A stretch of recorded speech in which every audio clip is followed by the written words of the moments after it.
Hello and welcome to Respect the Crit. I'm your host and game master, Ian Duncan. My pronouns are he, him, and I am joined by some incredible players and wonderful friends. I am pleased to introduce to you Jamie Lee-Bonés. Hello, I am Jamie, she, her, and I play Ello, the modified medical droid / assassin mercenary type thingy-majigga. They, them.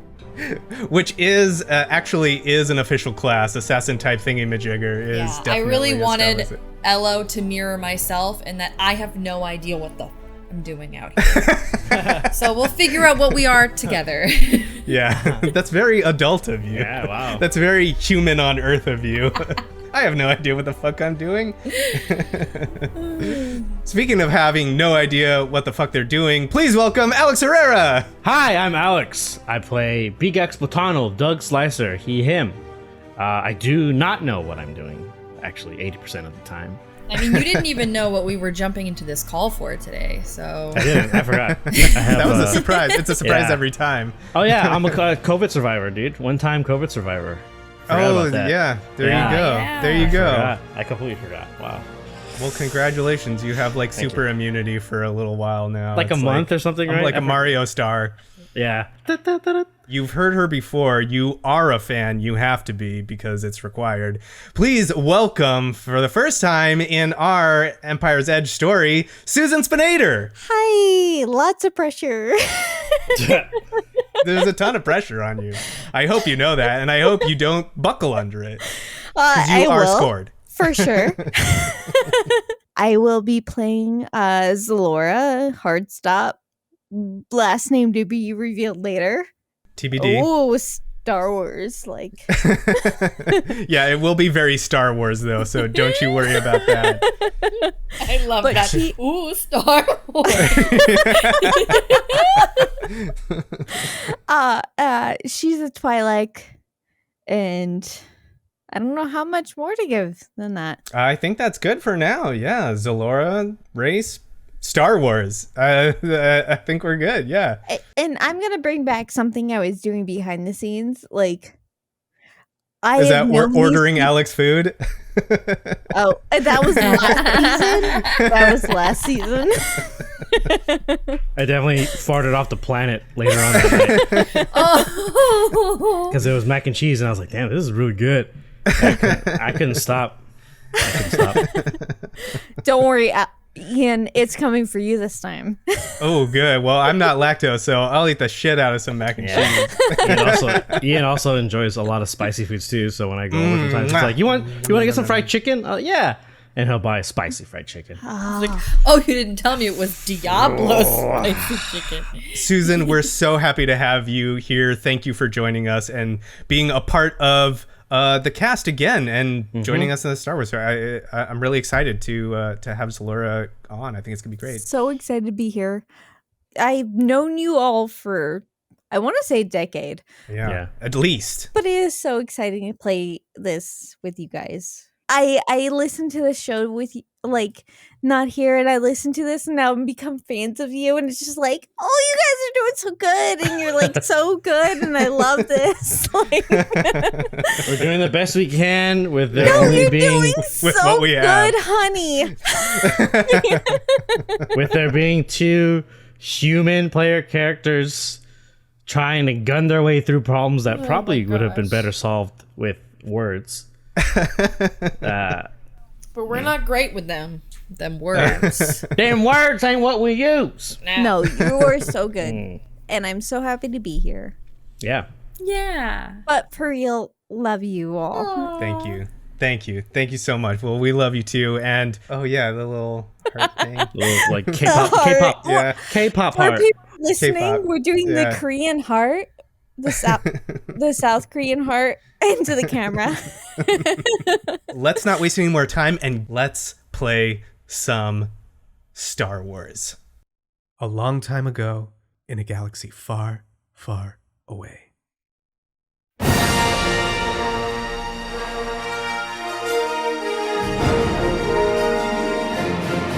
Episode 51, Divergence. Beneath the oceans of Lahan, Elo and Beegax battle an Inquisitor for possession of an ancient and powerful Rakatan artifact. In the heat of the conflict, Beegax's friend Chai was in danger of being crushed, prompting Beegax to draw on newly awakened powers from the dark side of the Force to save him. Elo and Beegax manage to escape the flooding Rakatan temple with the artifact, but find themselves fleeing the Inquisitor's TIE fighter in a relentless chase across the planet's surface.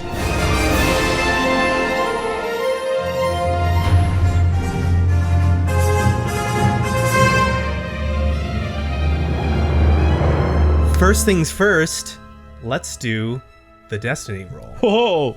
There's 3 of us now. Oh my gosh. Oh no!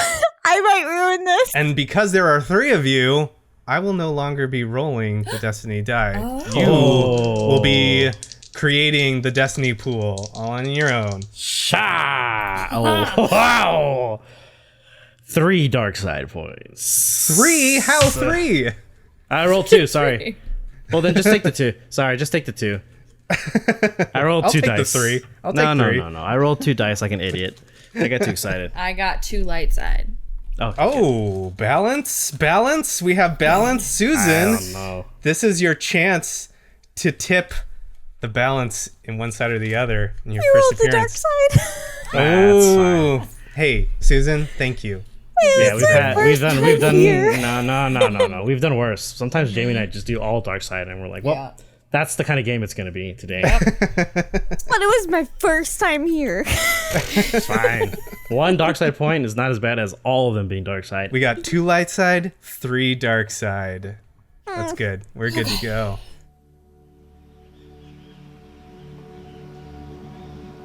Our camera sees the beautiful planet of Lahan, the sun coming down. We see the horizon on this ocean and jungle-filled world. The water is sparkling in the sunshine and the lush vegetation and flora that is growing all around in these islands and archipelagos around here amongst the whatever landscape is available on this planet, this ancient world. And then just screaming through that serenity is this ship just flying across our screen, tilting our view backwards, our camera reeling backwards to follow it, watch it break off into the next horizon. The horizon break just like shaking in its velocity, probably like smoke sputtering out of it, and then like following that, screaming past is this TIE fighter, one that we haven't seen before. Its wings sort of like folded in around it, making it compact, like spinning to sort of follow the trajectory of this other ship. Cutting inside to the horizon break, we see the captain of this ship, a Drabatan with a huge mouth, just like screaming in the back. The whole cabin just shaking with the velocity of this ship. Moving down to the instruments and radar, we see like reticles like trying to match up with each other, crossing over each other. A small Chadra fan like sweating, wiping his brow, looking at them, looking around at the other people in the ship. And we just sail back and we see this TIE fighter just screaming after it. The person inside, this black helmet face, we can't see their expression, but their muscles are tight and just gripping the handle of this ship in this chase, flying through the planet. And I need you both to roll initiative. What the fuck? Right already? We are in a chase. Yes.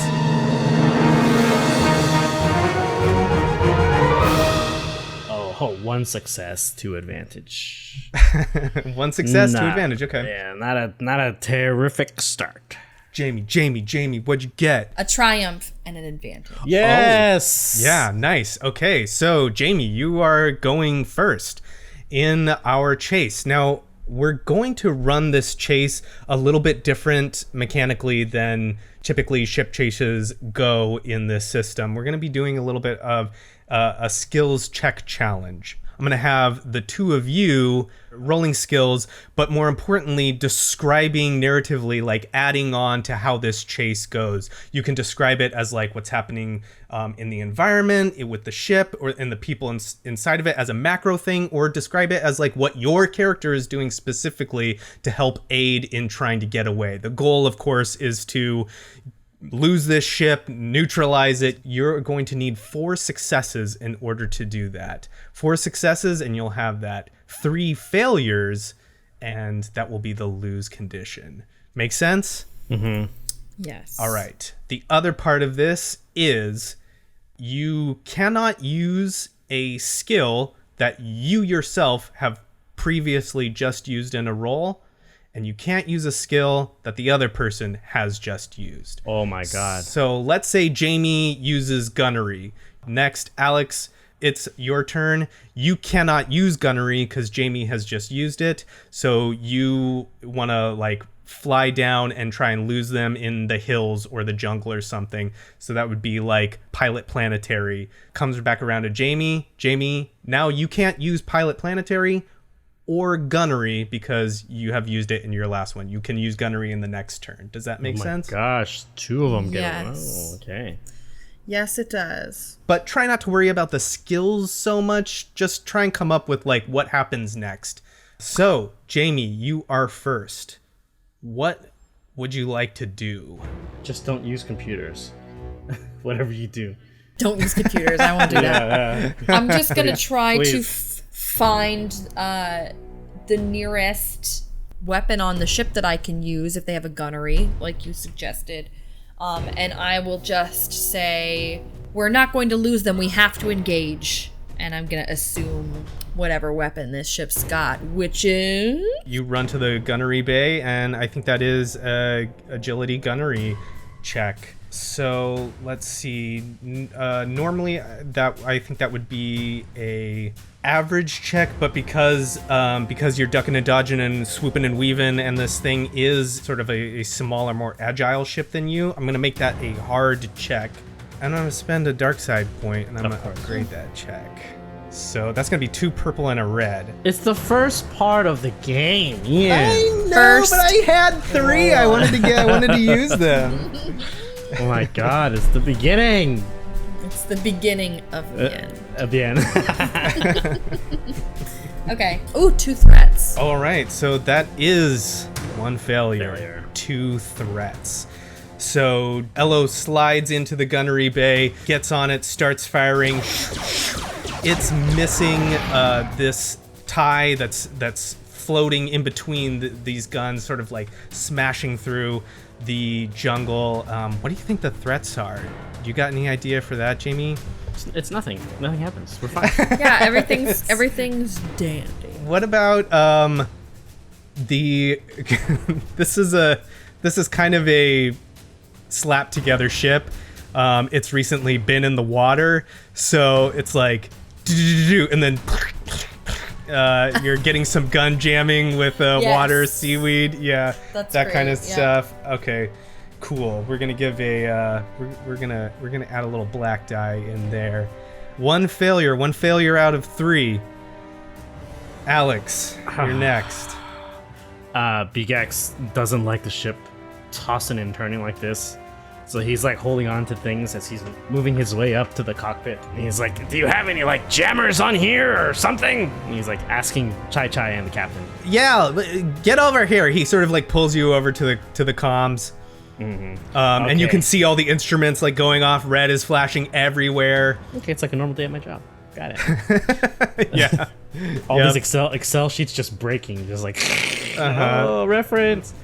I'm gonna try and use the onboard jammers to mess up their targeting system if possible. To like throw something her way, because I remember it's a girl inquisitor if I remember correctly.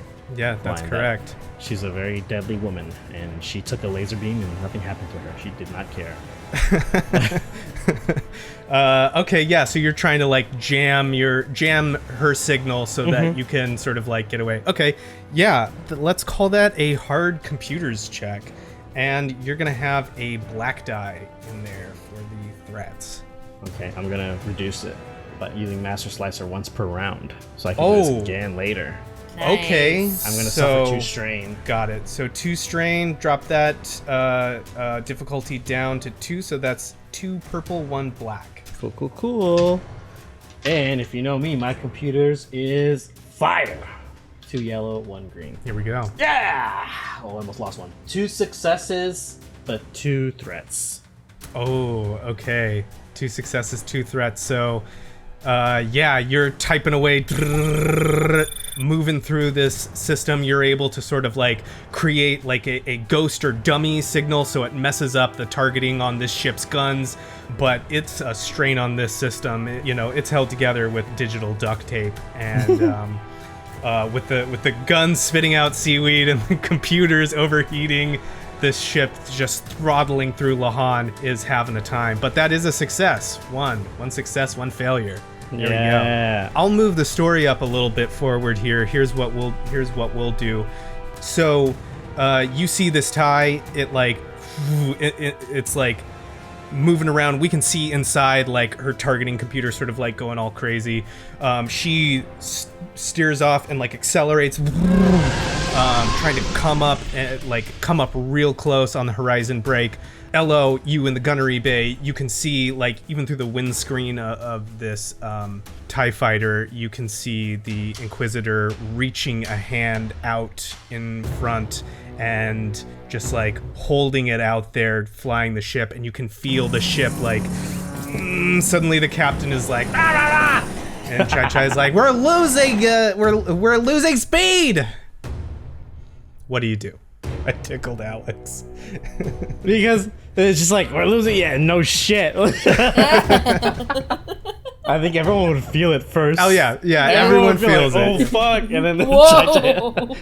Chai. You can hear all the metal creaking. Yeah. It's like the lady's job from Galaxy Quest, where she just repeats what the computer says.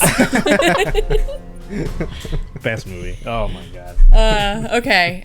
Where's the way? Presumably where you left it. I'm gonna call him then. I'm gonna communicate, and I'm gonna say, "Hello to the way. We are in need of some dire help. Sending our location now." And I'm going to send that over to them and hope that they will GT over here. Get the fuck over here. This is Gur. On a scale of 1 to 10, what is the dire? Because it's usually always floating around like a 7 or an 8, so I just want to make sure that you aren't texting 911 when it is you're always texting 911. We've got an Inquisitor here, Gur. Can you please just get the Criff over here? Okay, now I understand. So like 11, 12, alright. Rat, we're going! I think that is a leadership role. Oh my god. This is the one we definitely leadership have. presence role. Yeah. I'm checked off in leadership, you guys. Oh. Natural born, I suppose. Yeah. So I think that's probably an average check. Okay. And being the only one who would resist that would be Rat. But you do have a black die because of the threats and under duress. So we're going to call that 2 purple and a black. 1 success. Nice. That's all you need. She needed. Yeah.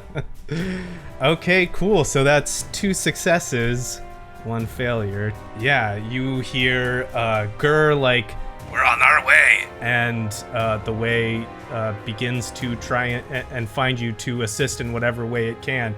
You are moving really fast. We're about to move faster if this works. Cool. Alex, it is to you. Okay, so after starting the jamming sequence, and the ship starts to slow down, and Chai is like, "Oh, we're losing speed," and then he's Beegax just looks at him and just whispers, "Yeah, no Criff, obviously."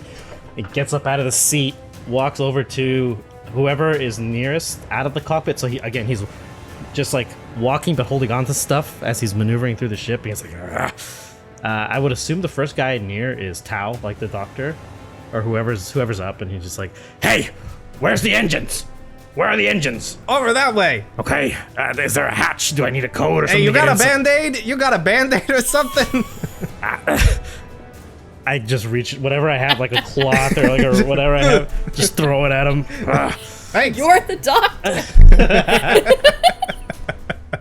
Oh, the more about this guy. Like, I'm dying. I'm hurt. I'm the one who's hurt. Okay.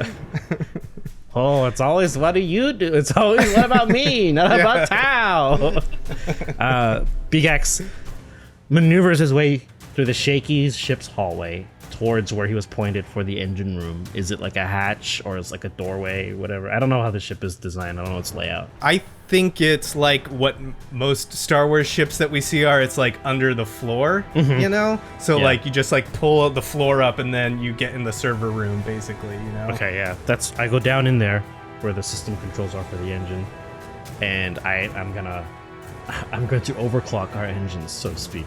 Okay. Do what I can to make them go faster, go harder, with no safety regulations involved. Harder, better, faster, stronger. Possibly worse. So you did use computers before. How are you? Mechanics or? I think mechanics. Mechanics sounds correct. Yeah. Okay. You're decent with mechanics. So, but this ship is kind of a mess. I would imagine so. Yeah. So I'm gonna say I think that's probably an average check. There's no threats, but you do have a black die because the wiring is like all haphazard. It's like very stuck together with chewing gum. I will have you know that my mechanics is the same as my computers. On purpose. So you can fix me. Yeah, exactly. I think that's why I invested in it originally. Yeah. One success. Nice. One success. Hey, that's all you need is one success. 3 successes out of the 4 that you need. So, yeah, like, you grab a couple wires, twist them together, hit the NOS button. Yeah, the thrusters go full throttle, get overclocked. They are pulling away, and you can feel the ship moving faster. Everyone lurches forward. LO, you see the ship sort of like moving away out of the reach of this Inquisitor. I would love it if I could, where when I start messing with the engines and I take out one of those like the Han Solo repair things where he's on the Hoth, where he's pulling out the panel and he's just like hot wiring stuff. When I shove one back in, and it's like Beegax just goes and he hits the wall inside. Yeah. And he's got a huge smile. He's like, yes. And upstairs, as Ella's looking at the Inquisitor the Inquisitor looks at her like, she looks at her hand like, what? And then the ship just kind of peels out a little bit faster out of the range. Let's step the narrative forward a little bit. So now you have the ship is moving faster, and it is going through, just skating. The captain now is like skating the ship, skipping it across the water and through the trees just at the tops, like a rock on a lake. Doom doom doom doom doom. Just trying to kick stuff up to make it harder for the ship, and it is just blasting laser fire. It's hitting your shields, and all around you. We're almost there. Hello. You can hear Gur. Yeah. Then Chai is like just shouting to like anyone who will listen, like ion torpedo, ion torpedo. I think they've got a lock. Yep, they've got a lock now. Okay. Hello. What do? And you can see this just like little light, just like. I'm gonna go and I'm gonna jerk the wheel. Seriously, like I don't know if that'll help, but that's what my instinct is telling me to do. Seeing this torpedo coming towards us, Ella is gonna just grab in front of the captain, not shoving, but almost as if I was the passenger in a passenger seat car and they are like you're holding the wheel for that side person, and is going to jerk the ship towards land. Ooh, I like it. Okay. And I'm hoping that there isn't like honing on this thing and it's gonna hit us anyway, because it will be cool if this works. I would say that's a piloting planetary. Yeah, and because you're just jerking the wheel, I feel like that's a hard check. Just like, just like taking it out of his hands. Yeah, so we'll just call that 3 purple. Okay, I'm gonna use a point.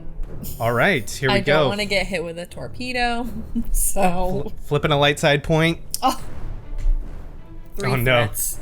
Oh no! I smash us into a cliff. Okay, yeah. Oh no! I think I've got it. I think I've got it. You jerk the thing towards land, and the captain is like, ah! He's not happy about it.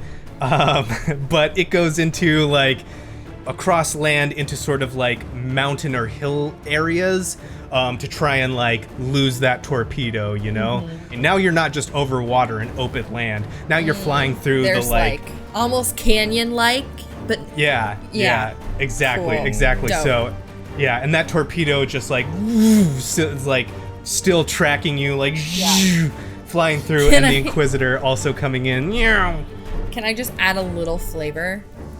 As we're zooming through this canyon, right, we see this tribe of like ape-like creatures just like sitting there like, oh, no, like pointing up at our ships. Yep, they're all stoned out of their mind. Like, Oh yeah, the monkeys. The monkeys who monkeys. wanted us to steal the stuff for them. Yeah. I love it. That's Oh my great. God. All right, that's oh boy, that is 2 failures Yeah. and 3 successes. It's Full all count. my fault. Alex, Full count. this is the make it or break it moment. What do you do? I would like to ask, as I'm coming back out of the engine room, I'm gonna look at Tao, and I see him fumbling with a makeshift bandage. Like, I'm like, okay, he's not gonna help. I look for the big guy. I forget his name. Kraton, Yeah, he's and I look at out. He's out. Oh Yeah. shit. Who else is up? What about our guys? You have your crew versus Yeah. Creed, Obram, and the droid. I believe his name is R2B3. Okay, then I look at R2B3, and I'm like, the cargo hold. Is there anything in the cargo hold? Well, let me ask you this: what would you like in the cargo hold? What are you Just thinking? a big box of whatever they're transporting. Like, hey, I see. yeah, this is like I our know what cargo you- from last mission. We still gotta transport it. This is a given already, but like I'm gonna ruin whatever job they took before this. I think they have a bunch of stuff in the cargo hold, but it's like it's sort of like a hoarder's cargo hold. Like they're not really using it like a cargo hold traditionally. They're just using it for storage. So there's like armoires and like empty crates and like recycling that hasn't been taken out yet and like all of that. All right, I'm going to make my way to the cargo hold. Just like climb down after R2B3 tells me they're manifest, and I'm like, I didn't need to know all that. Thank you. Just all 2 units the same. Oh, he says when you ask him, he says all of our precious stuff is in there. Yeah. I'm gonna use it. Yeah, eventually, one day, It's a I'll fix all of perfectly this good- stuff. Look at this toilet seat. Yeah. Yeah. I could R2B3. sell this, you see. I could Yes, sell yeah. this. There's space eBay, all right? Just it's R2B3 is a hoarder, is the ship Yeah. hoarder. Cool. Beegax climbs out. All our 2 units the same. Ugh. You all have problems. And then as he's talking, so I'm going to, if I can, open the cargo bay door, right? So I envision some kind of ramp, or if it's some kind of opening door, because it's in the back of the ship. I would envision it being in the back, or at least underneath, whatever. And in some way, I'm going to radio up top to the captain, and I'm going to tell him, get the cargo bay door parallel to the torpedo now. And then I'm going to not even tell him what's going to happen, because I don't want them to come try and stop me. I don't know what type of role this would be. Well, what are you doing? Because what it sounds like you're doing is you're trying to dump this stuff to like dummy that torpedo and make a Yes. or spoof that torpedo and Either make it spoof harder. Yeah. Spoof it or make it hit something it didn't want to hit. That's a great idea. I don't know what skill that would be. I want to say it might be. Oh, Deception. man. No. I mean, you could make a case for deception, possibly skullduggery, I think. I would think skullduggery, which is not one Yeah. of my best ones. I but think would- skullduggery, yeah, that's Yeah, probably I'd the go for that best. Yeah.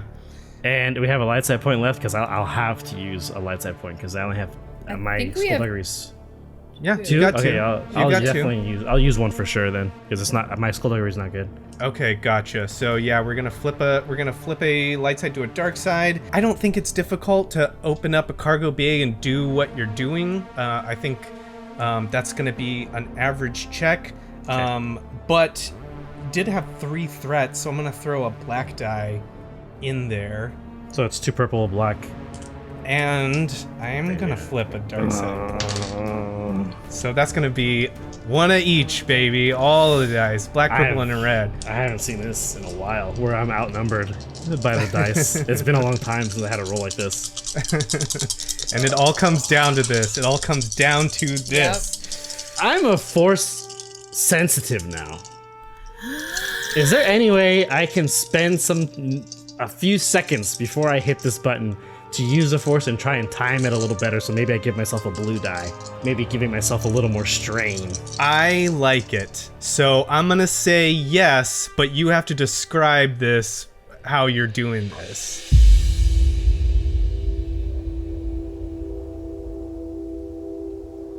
Beegax is waiting after he issues the demand, not even a command, the demand over the intercom system, and he waits for the ship to, before he hits the button, he waits for the ship to get into, like, he can feel the back of the ship rise a little, and he's gonna, like, get ready to hit the button, he's gonna stop, and he's gonna think about it for a second, and then he's gonna, like, Criff, okay, I guess, and he's gonna close his eyes, begrudgingly trying to give himself up to the force in some manner of, like, opening the door, hey, I'm here, you know, if you're real, even though he knows it's real, if you're real, let me see how you can help me.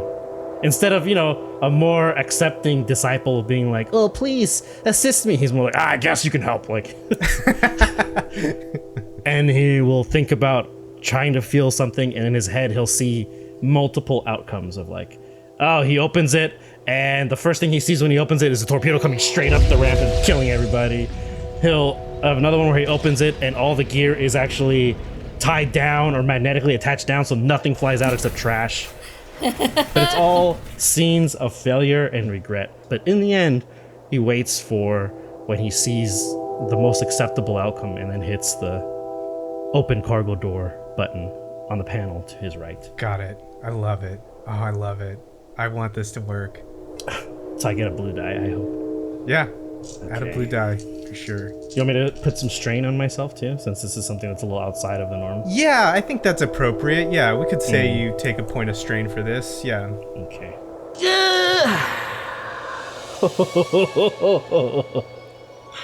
One success, 2 advantage. That is the success that you need. So, all this stuff, oh man, yeah, you just wait for the right moment. You're using this new sensation to allow you to open yourself to see how the universe moves through time, through space, how the cosmos work, and how you are a part of it, and just a piece of it, and how it flows through you. And suddenly, boom, you hit this button.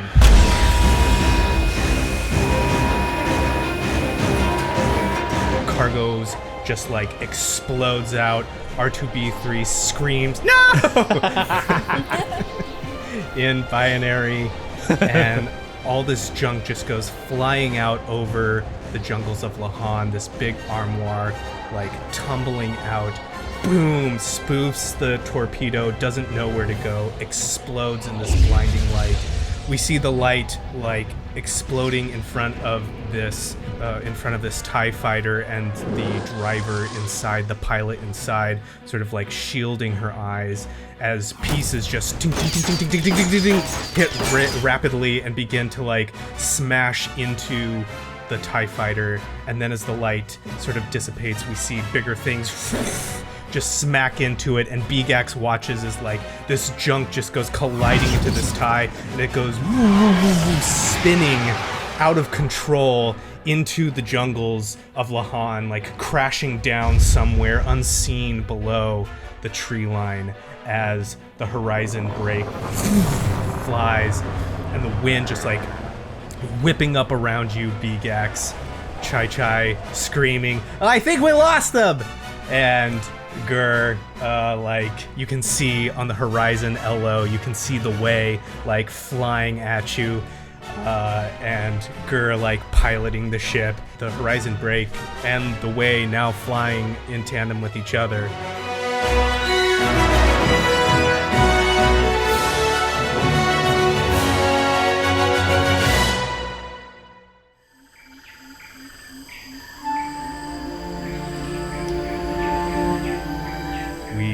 Screen wipe, and the two ships are sitting there. People have come out. People are sort of like gathering here.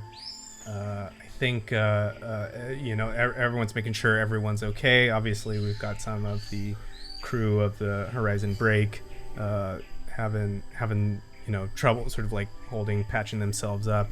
I think Beegax would go up to Captain and Chai and say, look, your engines, they're going to be running pretty rough for a little while, so I would say go easy on them, get to a port.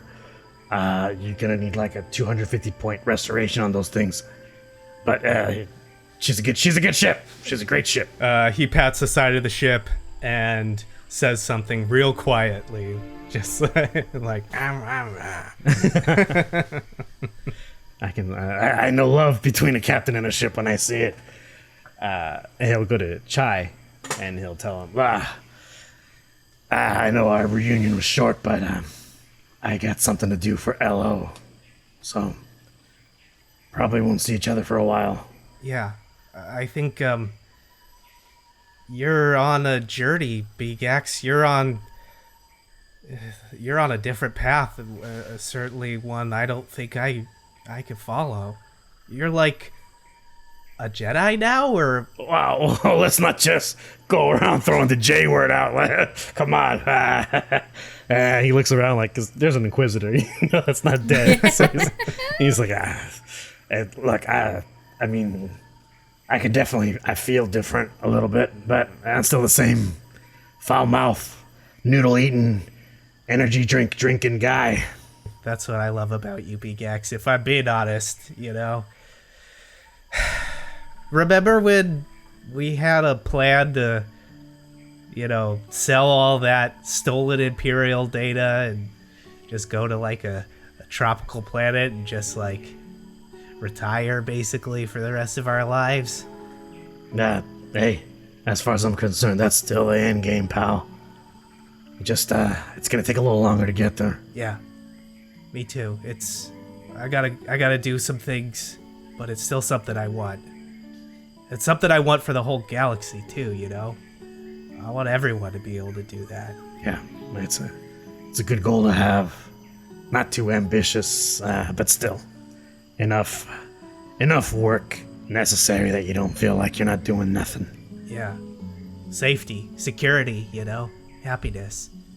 And then, like, as he's saying this, he has flashbacks to getting yelled at by the rebels when we were locked up on their base. And he's gonna look up and then back down to Chai. Yeah, I've heard these words before, actually. It's pretty funny. But anyways, and he'll wink. Keep the channel open. Always. Speaking of keeping channels open, Beegax, you gotta take this box. It's not safe with us. Oh, I forgot about that. That Inquisitor, she knew Yomats, and that means the Inquisitorius knows about Yomats. That means they can find us really easily. So we can't take it. You've got to take it. You've got to hide it. You've got to hold on to it. Keep it safe. I was thinking about that box for a little bit before. I'm pretty sure if anyone knows what it's for, Obram is a good place to start. And he'll look back at the old man who's probably like looking at a bug, like a scorpion. He's like, oh. It's just like stinging his eye. Yeah. Creed's like, no, like, yeah. Pull him back, yeah, totally. Beegax will look back and then back to Chai. Yeah, he's like a fountain of information, that guy. Are you sure? Trust me, he knows his Jedi stuff. Like, that's no joke. Okay. Can I trust you with something super, super secret too? Yeah, yeah, of course. This artifact, you need to get it back to someone named, or something that we were working with. Okay. They call themselves Fulcrum. Fulcrum. Only Yomods corresponded with Fulcrum. We have no real idea who they are, or where they are, or how to contact them. But that's who we were going through. It's Fulcrum. They'll know what to do with this box. I don't know when they'll contact you. I don't know how, but they'll find you. Hey, sounds like my kind of guys. Work in the shadows, probably very technically savvy. No trace left behind kind of dudes, I assume. We don't know. This is for the galaxy, Beegax. This is big. And he like gestures over to the box. Whatever it is. Alright. I might recommend. And he'll look at the ship and the captain, how the captain's like still rubbing the ship, like lovingly, like, oh, you did so good. You and I both know that ship isn't safe anymore. Not because of what happened, what I did to the engines, or I might not have done. It's not proven that it was me. But if that Inquisitor manages to send her data to a Star Destroyer or something, they're gonna have it on file, and the last place you want to be is in the Imperial files. Yeah, I know. I'm not sure I can get the captain to give up the Horizon Break anytime soon, but I'll work on it. We're gonna have to make ourselves scarce. Spoof some codes, new paint, add a few useless parts on the outside, things that we used to do when we were kind of, hopping around, just on a larger scale. Yeah, he smiles, and he nods his head, and he reaches around and he pulls something out, and he says, "Been needed to give this to you." And he sort of like unwraps it and hands it out, and it's a blaster. It's just like a regular blaster, used, not great or anything, but it's the blaster that you gave him on Tabros. Oh, yeah. Beegax, thank you so much. I don't think I'll be needing this anymore, though. Oh, what's the matter? You got a better one now? Yeah, I got a purpose. And I think that's what'll give me the edge. You know what I mean? He'll nod. Yeah, of course, little guy. Takes the gun, spins it around, almost drops it, and then just puts it in his catch vest, one of the empty holsters. I was never really good at the dexterous type things there. Yeah, well, I don't think you'll be needing a blaster anytime soon either. Well, I mean, like I said, let's not get ahead of ourselves. Still pretty good shot. Last time I tried to hold something that even closely resembled one of those lightsabers, it was a fake, so just shows you my luck. He smiles and he's like, I'm looking forward to that tropical retirement. Beegax nods.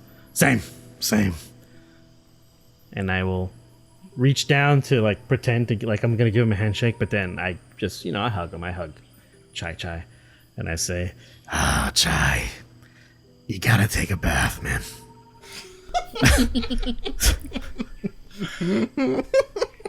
I know that you're hanging out with these guys. They probably seem super cool. Is it that bad? I mean, their hygiene is terrible. Yours is not this bad.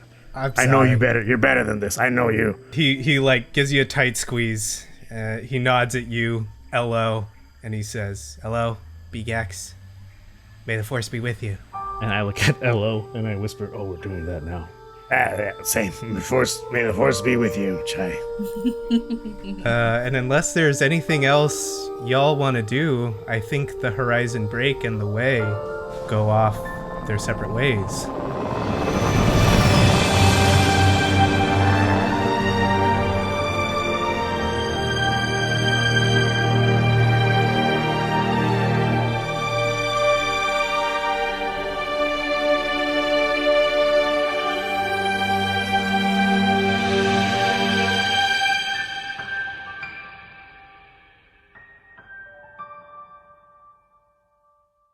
listeners, thanks for joining me in the mid-roll. Gonna keep it kind of quick because we do have a longer episode this one. Yeah, so we're back on track with our recording and our scheduling. So if you're listening to this when it comes out, the next episode is going to be 2 weeks from now, which is September 21st.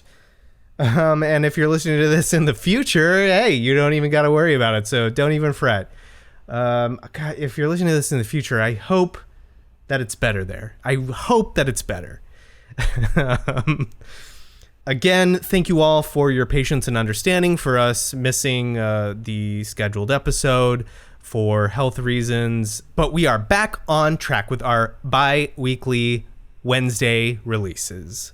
Also, I hope that you'll all welcome Susan Spenader to our Star Wars story. If you haven't heard our Fallout campaign that Alex Herrera ran, Susan was in that, and she was awesome. She was amazing, as always. She is a good friend and such a fun person to play with. So yeah, go and check those out. And I hope that you will welcome her with open arms into our Star Wars story. It's going to be so much fun. She has such a cool character. I cannot wait for her to be a part of the story that we're telling. And we are going to hear some more from Xelora later on. That's it. No other big announcements. I hope that you're enjoying the episode. And now, let's get back to the adventure. So the box is from the ship, and I look at Verse, and I remember how we talked about open communication. Okay, so this box, it's dangerous. Not because of what it is, but who wants it. So Creed's like about to touch it. Yeah. And you're like, it's dangerous. So if I may propose something, You may. we figure out where the criff we can put this so that we don't have to have it anymore. Any ideas on that? We have to meet with some group or person or thing called the Fulcrum. Fulcrum? I've never heard of this. Kark is I don't know. Fulcrum. Good question. But they were the ones talking to Yomance. You know Yomance, the guy, the Rhodian who got just absolutely eviscerated. I mean, rest in pepperonis there, buddy. Ripperoni and pepperoni. That's what we say in Star Wars. Yeah, that's what we say on what's the name of it? Socorro. Yeah, Socorro. It's the Socoran funeral bar dirge is actually Yes. called Ripperoni Yeah. Pepperonis. Ripperoni and pepperoni. Yeah. Yeah. I think first off, we need to get out of here. Number one. Number two, we have an important duty to serve with helping Elo figure out what's going on with them and whatever their origins encompass. So we get on with that, and apparently Fulcrum will find us. I'm not comfortable with that proposition, but it seems like, honestly, the only course we can take right now that involves the least Imperial entanglement. And doing that, we would just keep this mystery box here. It's coming with us, Elo. I don't think we have a choice. If the Inquisitor and the Empire really wanted it so bad, I'm not just gonna leave it here and let her take it. That's fine. It will give Obram and I time to perform some experiments. Oh, yes. I can't wait. Beegax was about to nod, then he looks at Verse, and then he looks back at She's shaking her Obram. head like, yeah. Whatever experiments you do decide to do, let's make sure that they're, in ship safe, if you know what I mean. I mean, I'm not worried about you, Elo. And I look at Obram. And I just don't say anything as he just Their greatness doesn't come for a regard for safety. Risks Life. must be taken with science. Yes. Life typically continues with safety, right? I mean, there's a reason you had a door in your house in Socorro, even if it was just a piece of cloth. It was a door. Fret not, Beegax will surely use the scientific method. I love it. That's exactly what I want to hear. You see Obram wink at Elo. Okay, I look at Creed. You think you can help me get this on the ship? Of course. All right. And then I try lifting it like I'm going to do all the work, and then I realize that he's doing it, and I'm like hanging. Like, Little lower.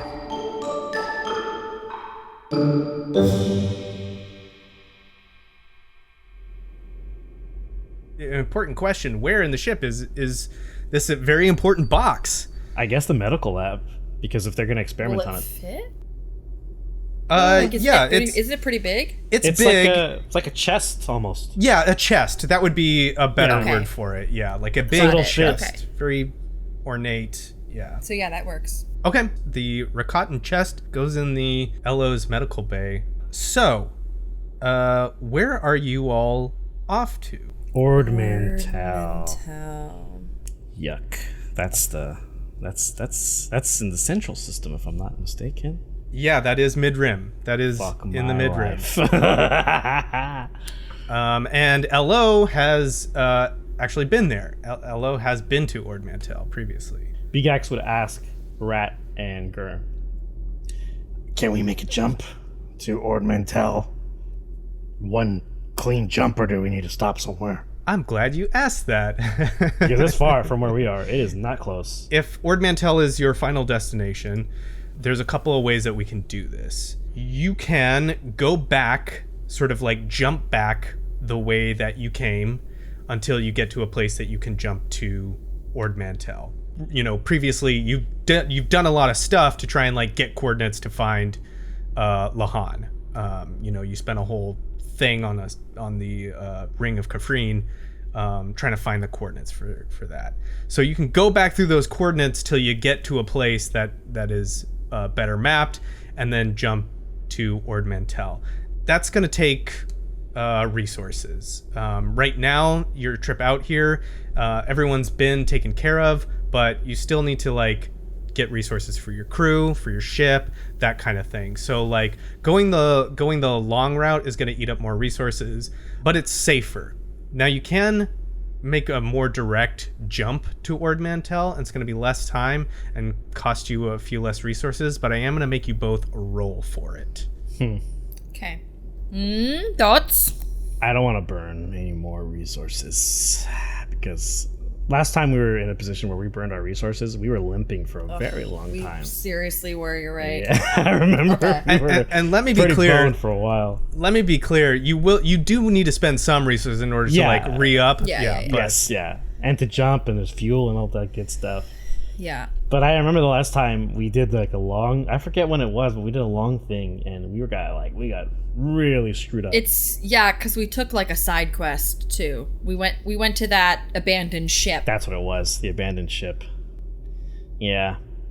And there were other people that were trying to race us for it too, I remember. Yeah. We'll roll for it. Yeah, Okay, I was thinking cool. the same, yeah. Sounds good. No dice, no honor, let's go. That Nice. needs to be a tattoo. Yeah. The crew of the way is trying to limit the resources spent and take the more dangerous route through Sounds like us. uncharted Right, yeah. space. I mean, it's pretty on brand, let's be honest. As long as we don't Yeah. we don't just warp through a freaking space whale, I think we'll be fine. Well, that could be a danger. So Yeah. We did see them, right? Or was it? No, that was the Christmas episode, wasn't it? The Purgles, Yeah. Purgles. Yep. I'm gonna make you both roll a piloting space check. Oh boy. And it's gonna be a hard check. So that's 3 purple. Who wants to go first? Gender is a non-binary LO. You may go first. Alrighty. Is that right? Is it if it's they them? If they are they non-binary? Correct? Non-binary, yeah. Okay. Yeah. Gender neutral is also considered they them. Am I Yeah. mistaken? Yeah. Okay. Gender non-conforming, yeah. Non-conforming. Thank you. That's Yeah, the yeah. over-encompassing term. But non-binary, NB is NB would be, yeah. Okay. Most people who identify as they them. It's a little tricky with non-binary and being And being a I was gonna droid, say, yeah. You Non-binary, but also binary. Exactly. Non-binary, but operate on binary systems. Yeah. Right. I believe it. All right, gonna spend a dark side point to upgrade that. 2 failures and 1 advantage.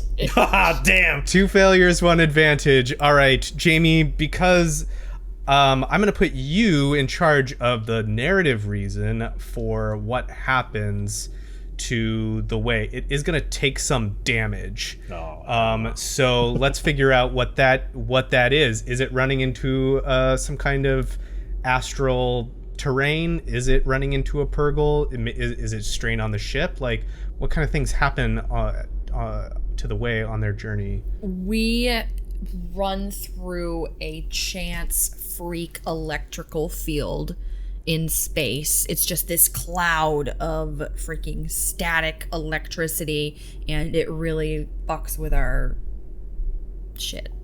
I like that, yeah. And it like Gur's fur is all like poofed out. And he absolutely hates it. And on top of like all the instruments like going crazy and taking some damage to the way. So let's call that 5 hull trauma to the ship. All right. Next roll. Alex. That's me. I'm going to spend another dark side point. Why would you do this to me? So that's going to be... Now there's 4 light side, 1 dark side, but that is going to be 2 purple, 1 red for your roll. You always do this to me. You always give me a red one. I got to keep it interesting. It's equal now. We're equal. Mm-hmm. What a colorful hand of dice. God damn it! So it's a wash in technicality, but the wash is because there is a despair. Oh no! Because on this show, What do we do? We respect the crit. Yes. Oh man, a despair. So that's really bad. That's really bad. All right, Alex, what happens to the ship? I mean, I think you're going to be limping into Ord Mantell. I think you are limping in. So basically what I said I didn't want to happen essentially is the end result. We are limping yet again. We are dragging, the muffler's dragging on the street as we're pulling into the repair shop here. As much as I hate to do this, I think it fits just so well. What are the systems that are closest to Ord Mantell? I would like us to randomly pop into the wrong one. Okay. Susan looks so pissed. Like, you just not want to hang out with me? No, it's like, to me, it just makes sense. Like, you know, maybe Rat got lazy and didn't calculate something, or he doesn't do a good job of calculating. I guess you just don't like me. Whatever. No, stop it, Alex. I like this idea. I like this idea a lot. I mean, I think that's gonna like burn through your fuel. Exactly. So like you are basically running on fumes and your crew is running on fumes. But yeah, let's see where you go here. I think we should go to Glee Anselm because it says Glee, so it's got to be a happy place, right? Glee Anselm, that sounds familiar. What is that familiar, Ian? I don't know. I'm gonna look it up because I don't rightly know. Oh, but it's got to be a happy place because it says Glee, Water. like happiness. Glee Anselm is the homeward of the Nautilin species. So like Kit Fisto. Oh, okay. Jedi Master Kit Fisto. It is an ocean planet. So it is super not great for the way. There are limited amount of land masses. I think what happens is in this despair is like you are stranded on this water planet for a while. Like you have burned through the fuel, you have burned through your like resources, and you are at the behest of like the whatever starport is here, and it's all water based. So Gur hates it. Is like, oh, we go from one water planet to the next. Great, I'm so excited about this. He's pissed off. Almost nobody can eat anything on this planet. Oh, yeah. You know what I mean? So like everyone is hungry and tired. You've hit that gas station that's like the only gas station that's around, so they just jack the prices up super high. Normally fuel is cheaper than this, but I'm gonna need you to spend, well, let's call it 5,000 credits on fuel. Damn. The amount of gas that we just paid is how much we paid to repair a swoop. 5,000 credits was swoop repair. To repair the entire deck of our ship was only 600 credits. To get my new eyeballs was 500 credits to get my eyeballs installed. Oh yeah, they just took you. They took you hard. Is what happened. Minus 5k for gas. Expensive gas, I'm gonna write. I'm gonna need you too, because you need some supplies. Oh boy. Well, organics gotta eat, LO.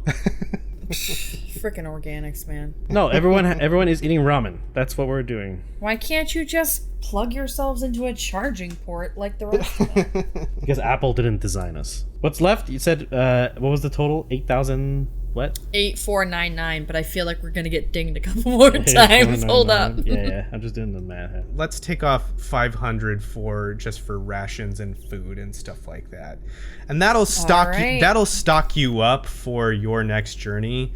But that'll be something that you've run out at this point, so you have to buy it now.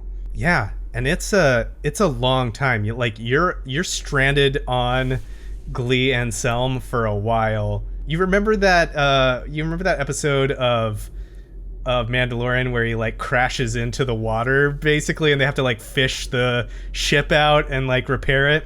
That's kind of what happened. Yeah, do they northeastern bed and breakfast our ship out like they did on the episode? No. With the seashells and the nets. Yeah, they make aquatic repairs, yeah. So it's a long time while you're waiting for this. So what do you do in your downtime? Like what do you get up to in your downtime? I know I definitely want to do some experimentation with Obram on this box. Since we got the time. Interesting, yeah.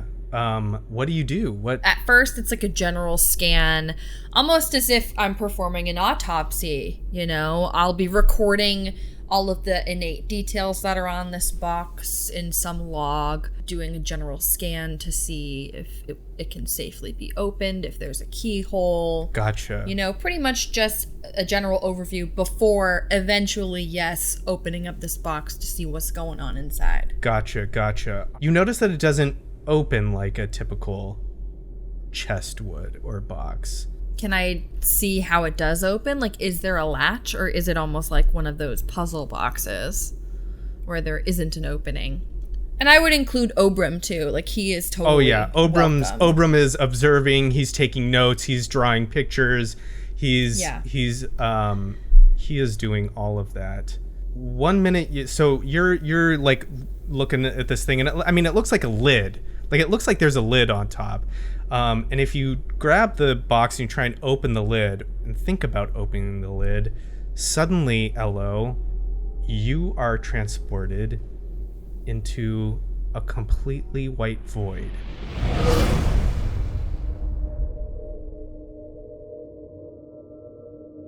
Is this my void? No. This is an entirely different void. It stretches out as far as you can perceive.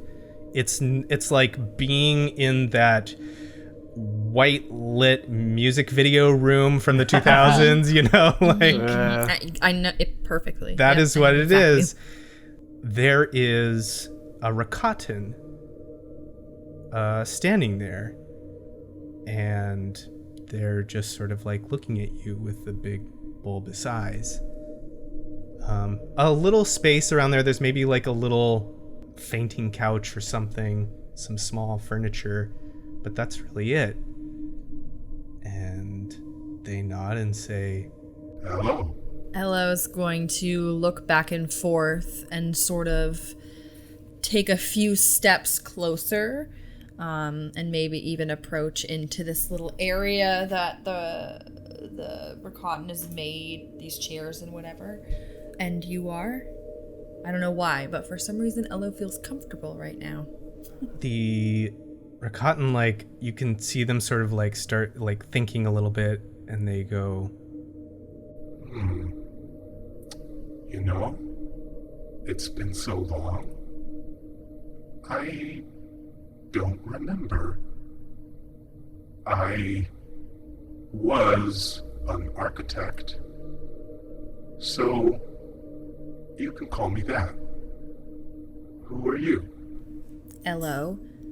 I was performing some experimentation on a box, which I can assume now is what is happening here.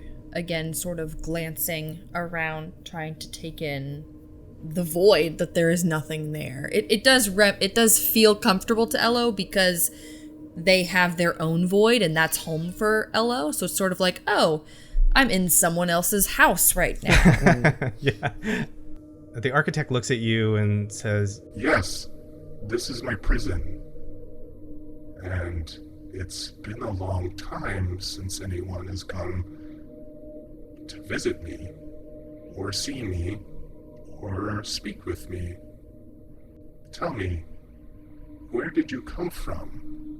What news from the Infinite Empire? I am going to take note of that, but I'm sort of going to breeze past because I'm here to collect information. I don't care what you need. You might not even be real.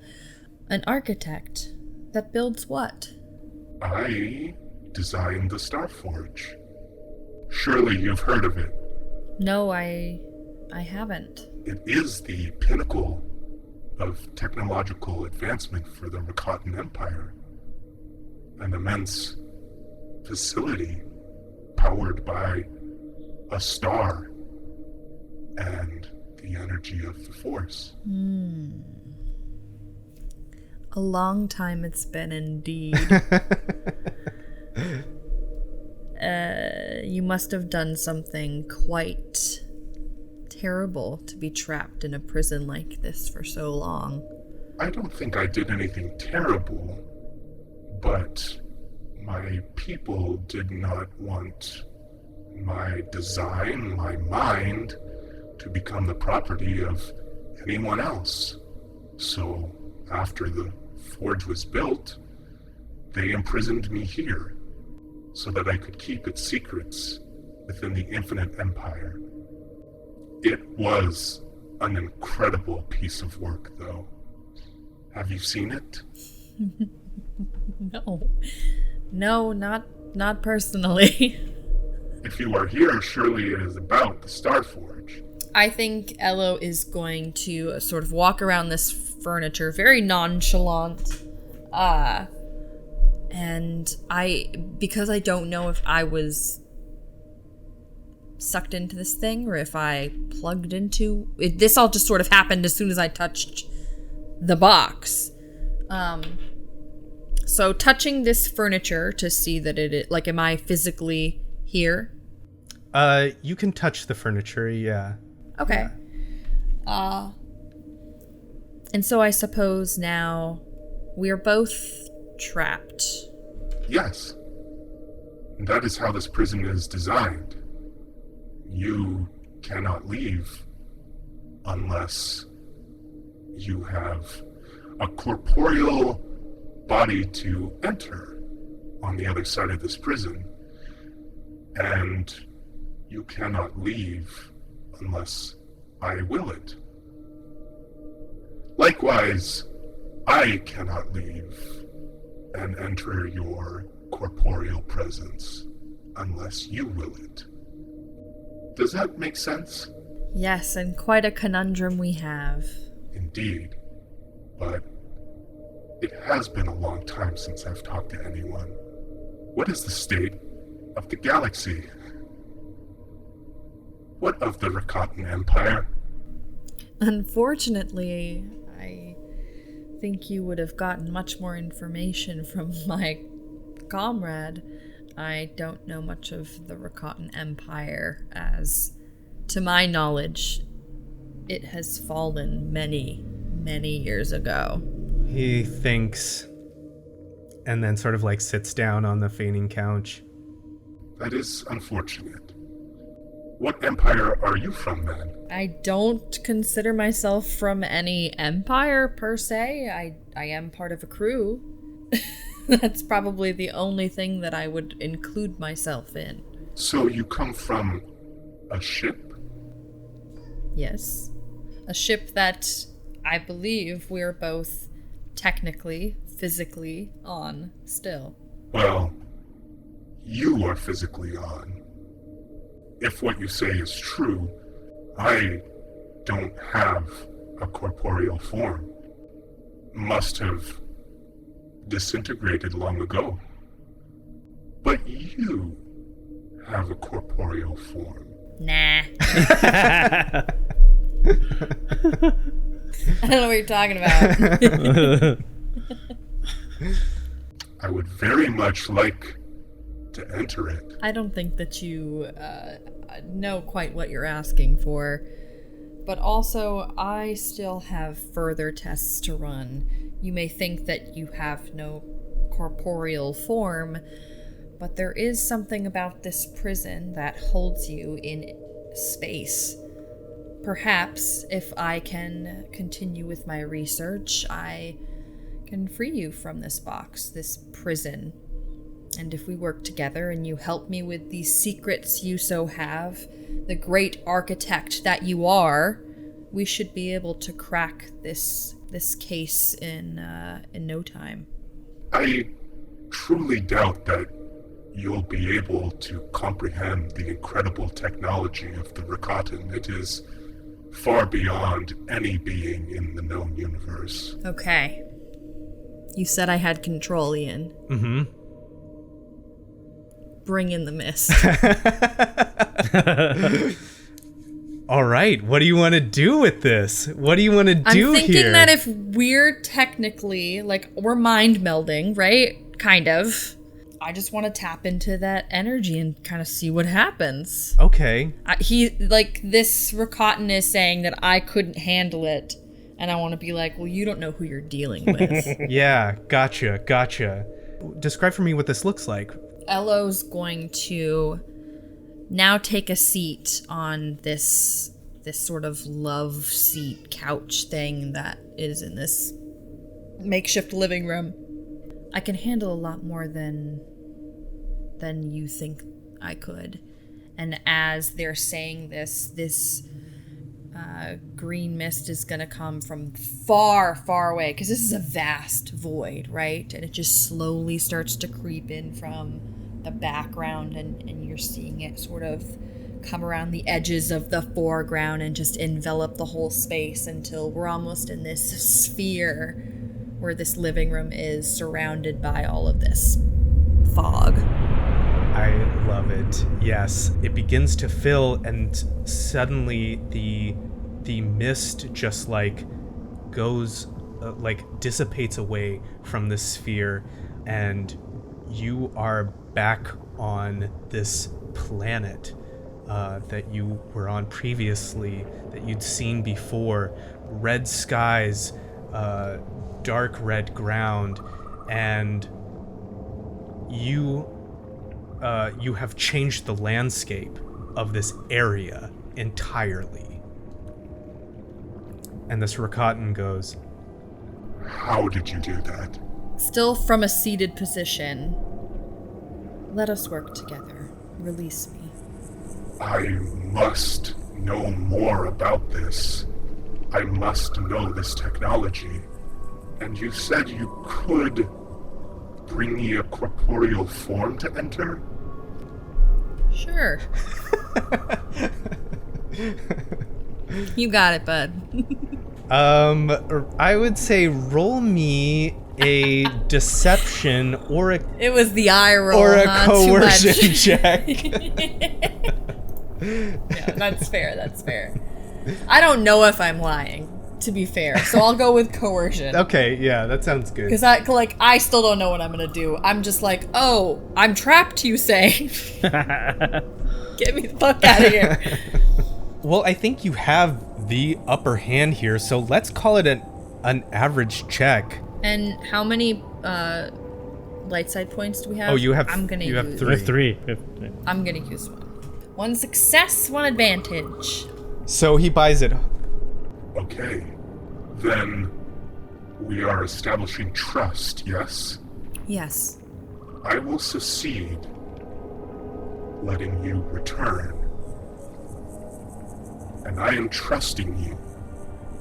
I would like you to promise that you will come back to speak with me about this and about you and find a way to release me. Will you do that? Of course. Yes, I intend to come back. I have many more tests I'd like to perform as well. I suppose that is agreeable. I would like to know how you changed form. A droid to a woman. I'll look down. Like, oh, fuck. That's right. Yeah. I forgot about that. Although you look down, I did know that. And you have what looks like flesh. It's pale, but it looks organic. Internally, it's don't panic. No. And Elo is going to stick to the matter at hand. While all information will come in good time, I do need to report my findings to my colleague. He's waiting. I should get back. Perhaps he will want to visit me. I'm sure once he hears of this, he will be very eager. I look forward to us speaking more. He nods, and it's as if you get a feeling like you can leave. Bye. I'll see you later, architect. I'll be waiting. Ugh. And just like that, you're back on the way. Droid, no mist, boom. Elo immediately jumps back. Has any time passed? Yes. Obram was like, well, you were in there for a while. Immediately jumps back, grabs Obram. Do not touch that box. But why?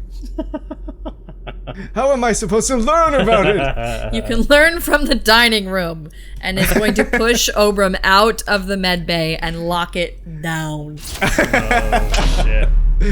Very good, very good. I love it. And I think if there's unless there's anything else you want to do, I think we see the lights shutting off on that box, and just like the dim, emergency light or like night light, just like highlighting it as we like Slow zoom in.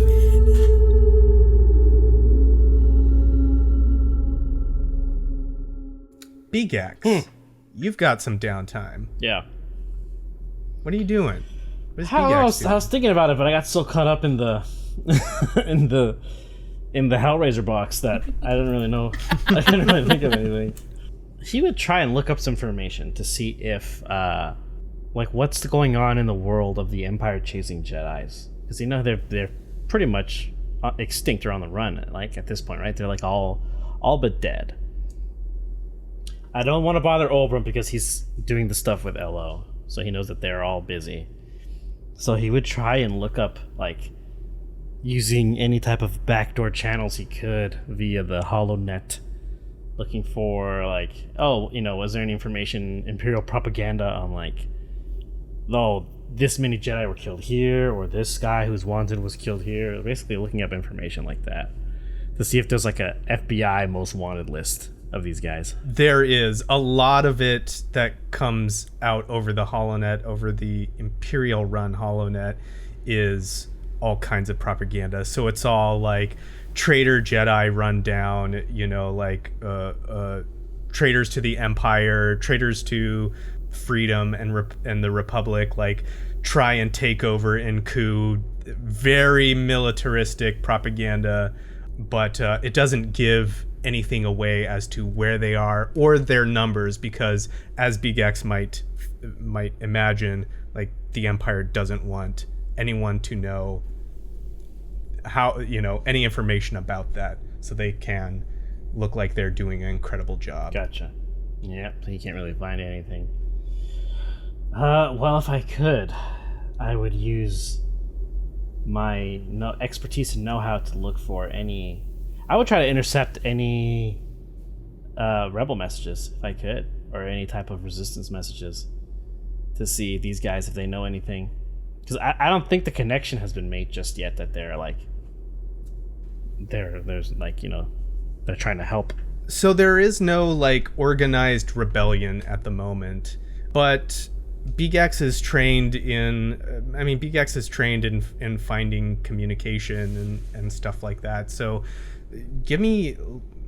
tell me what are the kind of things that Beegax would look for tracking down like insurgent information, basically. I think one of the most obvious ones is like long range communications, right? So anything that's going over vast distances, and he'll look at the most mundane things that are going over vast distances, like any type of supply request, cargo requests, shipping orders for things that are like everyday stuff, like, oh, this place needs some power converters, or this one settlement, this colony that's been created is low on water or something, moisture capturers, things like that. And he would run some kind of script that that collects all of these transmissions within a reasonable amount. Like, there's obvious ones that he doesn't have to look at, like if it's like, oh, this is an order for imperial order for toilet paper or whatever on this particular base, like excludes imperial transmission codes. Gotcha. That'll be a roll. Let's call it a computer's check. But I think the information you're looking for is pretty small and pretty specific. Mm-hmm. So let's call that a daunting check. Well, daunting computers check. I'm gonna lower the difficulty because I'm gonna hurt myself with 2 more strain. So it's just a hard check. 2 threats, a triumph, and 2 successes. There's a lot of communication jumping around from Dantooine. So we'll say the triumph. Unless there's something else that you would like specifically, you remember Dantooine. That's where Chai went. That's where the Rhodian diplomat that he was also working around toward Dantooine, working with Dantooine. He has a name. Yeah, I know. We can move on. Because I'm thinking about Yomance. Wasn't he a Rhodian diplomat? Yomance fail. Yeah. You forgot his name?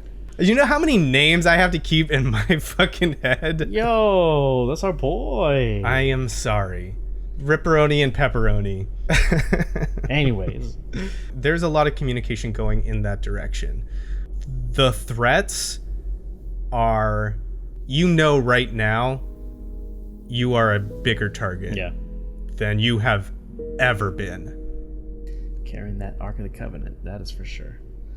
Yeah. Well, not only that, but there is stuff that's happening to you specifically that is a killable offense. Yeah. Basically. I mean, if it wasn't before, it is now. And along with that comes the threat that you bring onto anybody who's in contact with you. Anyone who hides me. Including this crew. Yeah. Beegax will just make note of it, like, hey, Dantooine is a nice place to maybe investigate further at some point, but maybe on my own. Not while I'm with my crew. Maybe when things get solved and resolved, I can go there and pay my penance and help as I see fit, but now isn't the time. So he just makes a note of it. He will, however, at some point, just to round out the ending of my passing time, go to Obram after he's been locked out of the med bay and the med bay's locked down. Yeah. I think Beegax would go to Obram and just ask him, like, if there's any books he can lend him, or any reading material he can lend him that has to do with, like, early Jedis and how they trained the young ones. If there's any, like, what did Padawans do? What do the kids who had Force abilities do to control it? Yeah. Obram, throughout this whole time, he has been doing nothing but hitting the books. When he's not with LO, that's all he's been doing. He's sleeping maybe like 1-2 hours a night. Oh no, he's not eating. Like, he shows you all the information that he has, and he breaks it down that from what he can glean, when the cosmic force gets so out of balance like it is right now, it tries to rebalance itself. And he believes that that's what's happening with you. That something has awakened, either dormant in you or just now, in order to right and rebalance the way that the entire universe has shifted. He says this in like maddening tones that rambles on and on about the cosmic force, but he says that you and Elo are connected somehow. That he's come up in his books, in his study, that those who are sensitive to this can connect not only in space, but in time and in dreams. Which we've done. Huh. And he says the only other thing that he cannot explain is that somehow Elo is alive. Well, Obram, droids are alive, okay? They are sentient. They have rights. No, I know, but Okay. in a way that we can't... that we perhaps are not ready to comprehend. There is a connection to the living force Oh, I see what you're saying. Elo has that I can't even begin to explain. Well, Obram, thank you for your help. This has been great. But I have to tell you, as a worried friend, you need to sleep and you need to eat. I need to get into that box. That's what I need to do. I trust Ella's judgment. If they put it on lockdown, then hey, that's a good reason for it. And if you don't eat Obram, we're gonna force feed you, and that's the last thing you want. All right. I'll have with some of that soup you have around. Yeah, good choice. Excellent choice. And I think Beegax would just... Yeah, he would just make him one. He's like, oh, I need 5 of these. And he's got like... It's like essentially energy powders. He's just putting it in the soup. He's like, ah. Like, basically the way he eats it. He has no he has no understanding of like Obram's body might reject this. Just Yeah. This is good. And I think, like, you share a meal of noodles, Obram trying to like point out things in books, and he mentions that this is all the work of the wills of the Force. I don't like those guys. And it is who governs our connections. Yeah, I know. Sometimes we ask them for help and they just totally mess us up. They are recorders and observers, but they know how to balance this entire universe. I wouldn't call it balance, more like a active curiosity. I'm getting very never-ending story vibes right now.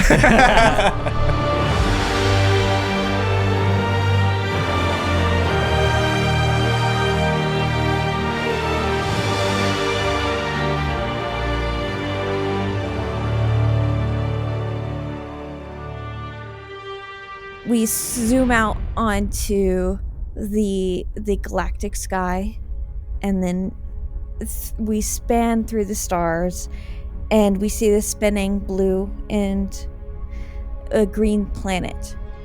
Zooming in, we see a stony landscape. In the valley of the mountains, we see a city built upon thousands of years. The architecture speaks for itself. This city has lasted beyond generations. Zooming in to the outskirts of the city, to where the people are, to where the downtrodden live. We hear the machinery running. We hear the people living their lives. We zoom in onto an open garage. In that garage, we see an ugly pod racer, orange. It has 2 different engines. Some would say not well treated. to others, well loved.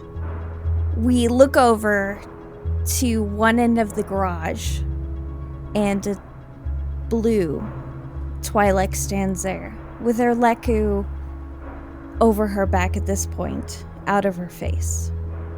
She's grabbing a spanner to work on her racer, but she also picks up a communicator on her desk. On there she sees Dr. Azara. Details of whereabouts. Confidential.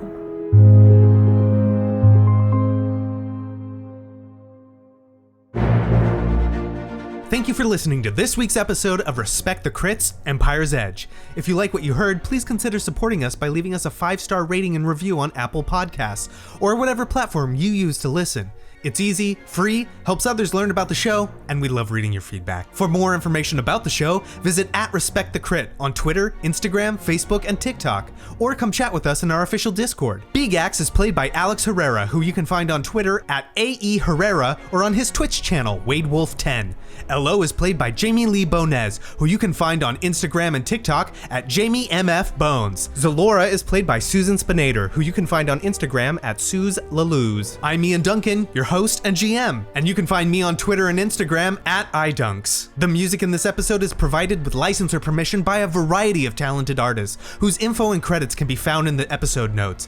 Please support them by visiting their platforms to hear more of their work. The Star Wars role-playing system is published by Fantasy Flight Games. And remember, whatever the system, whether it's a miss or a hit, you always gotta respect the crit. Thank you very much, and may the Force be with you.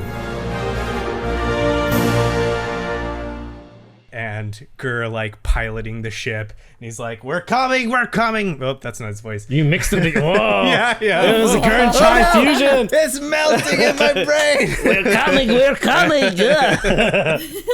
That's like, save that one. Put that one somewhere else. Save that one. That'll go at the end. Yeah. None of that voice. Keep it in your arsenal. It's like a chai with the Gur accent. I like that one. That's really good. That's the nerdy voice.